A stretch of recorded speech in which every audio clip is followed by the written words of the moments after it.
3 ingredients, no flour, and it comes out this creamy. I'm not joking, but be careful. There's a trick here. Eggs, cream cheese, and milk chocolate. Nothing else. When I saw this recipe, I said, no way, this can't turn out well. But when you try it, it's a different story. One trick is to break the chocolate directly inside the container. And now pay attention, because this is where a lot of people mess up. If you burn the chocolate, you might as well start over. So, if you're going to melt it in the microwave, set it to medium power and use very short intervals. And if you don't want to take any risks, use a pot with water, another pot on top, medium heat, and keep stirring. Basically, a classic double boiler. So I'm going to open the package, grab a pot, and put it inside. There it is. By the way, what's your favorite chocolate brand? Lately, I like all of them. I know, I can't even decide. I've put 160 grams of white chocolate here. A saucepan with hot water, and I place this one inside. Once the water heats up the saucepan, the chocolate starts to melt. The trick is to stir it every now and then, about every half a minute or a minute. That way, the heat spreads more quickly. And you finish sooner. It's like magic. Suddenly you look and wow! Now it's softer than before. And you keep doing this until it's completely liquid and you don't find any lumps. The first time I did it, you told me, and this hard chocolate is gonna end up like a rock. If I turn it into a cake, I'll do some weightlifting. Look, I'm still trying to make as little mess as possible, so the same saucepan on a cutting board. As soon as it comes out warm, you give the chocolate a final stir to make sure it's smooth, and then add the cream cheese, or cream cheese spread. I don't know what you call it. Well, in many places, people just call it by the brand, Philadelphia, but any store brand will work just fine. You can see, I'm not doing anything strange, just stirring and mashing it a little so both textures come together as one. Just like when we were melting the chocolate, as time goes by, you can see how it keeps melting down more and more, until you finally achieve a homogeneous texture. And also, that characteristic shine of good quality chocolate. In this case, it will be a white chocolate and cheese cream. Fantastic. And now, 2 options. Do you want a soft and fluffy texture? Separate the egg whites from the yolks. Beat the egg whites well and fold them in, gently with gentle folding motions. And if you want it to be a dense pudding-style cake, just add everything at once, without making things complicated. In any case, there are no more ingredients, just 3. No yeast, no flour, nothing else. But it's crucial that you mix it very well, okay? Now, in a large bowl, we add 4 whole eggs. I use size L eggs. And I like to mix the egg whites with the yolks a bit. It's kind of optional. Some people just do it directly, but I don't know. I think that if you mix the egg whites with the yolks a bit first, then everything mixes more easily. So this minute I'm spending now, I'm going to save 2 or 3 later. I think it's worth it.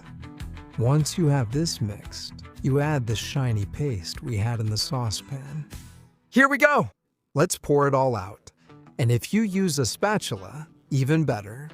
That way, you'll make use of every last drop. Come on, everything goes in. And as you can imagine, there's nothing to it but mixing again. Basically, we've mixed the chocolate, we've mixed the cheese and the eggs. Easier than ever. It couldn't be easier. I use a whisk to speed things up a bit. But you could easily do it without any tools, just with a fork. But hey, if you have them, you save yourself some time. In the end, you should end up with a creamy and smooth texture. You shouldn't see the egg on one side and the cream on the other. So, I think I'm already getting it.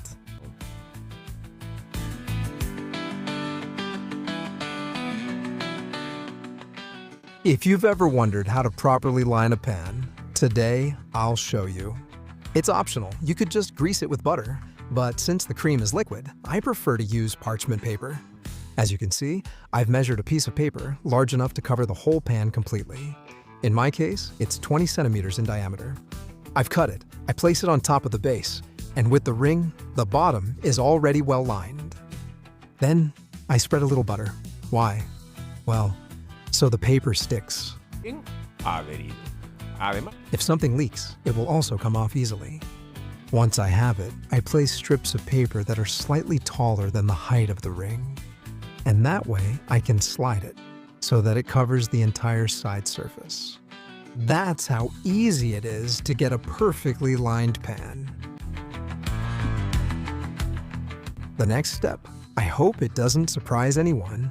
Take that pan we just prepared and fill it with the cream we also made earlier. That's it, we just pour it in and it's ready. Of course, while we're doing this, we can start preheating the oven. It needs to be hot when we're about to put the pan inside. I set it to 175 degrees Celsius. That's about 350 if you're using Fahrenheit. Use heat from both the top and bottom. If your oven has convection, use it. If not, there's nothing you can do. You'll need to leave it in until you see it's golden brown. It takes about 30 minutes, but it also depends a bit on the pan and the height of the oven. It's normal to have doubts as you keep an eye on the oven for a while. This will work. As soon as you see that golden color on top, take it out. You can tell just by looking that this will be delicious. It took mine 35 minutes to look this good. Stick a toothpick in the center, and if it comes out clean, cake or tart or pie, whatever you call it, but it's ready.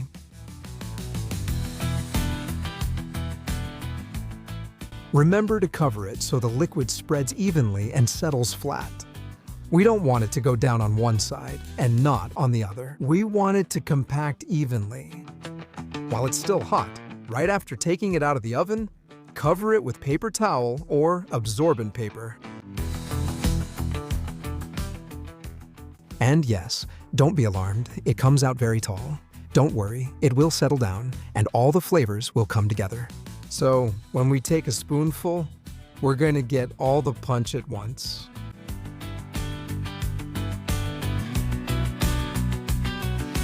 When it's lukewarm, put it in the fridge or refrigerator. Because these types of cakes or pudding-style desserts taste much better when they're chilled. And also, they firm up a bit and enhance the flavors. Then, you take it out, and when the time comes, enjoy.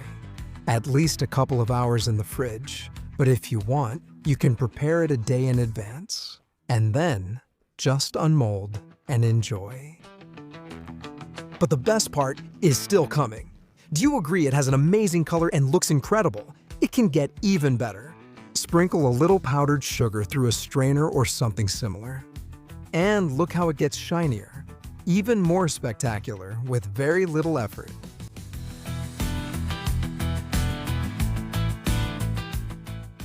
And to cut it, it's best to use a slightly wet knife with a bit of moisture. Why? Because it will slide much better. For this kind of dessert, that's what you need. But not for sponge cakes. For those, you need a serrated knife. All right, let's cut a piece and enjoy. Look how good it looks.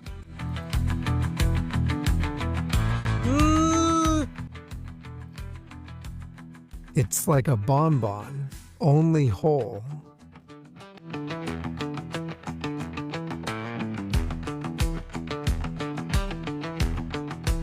This is so good, oh my gosh! Well, you know, if you like the idea or want to look into more tasty ideas, this is the place for you. And I hope to see you here in the next video. Delicious. Así no empieza la emoción, con pasos simples sin complicación.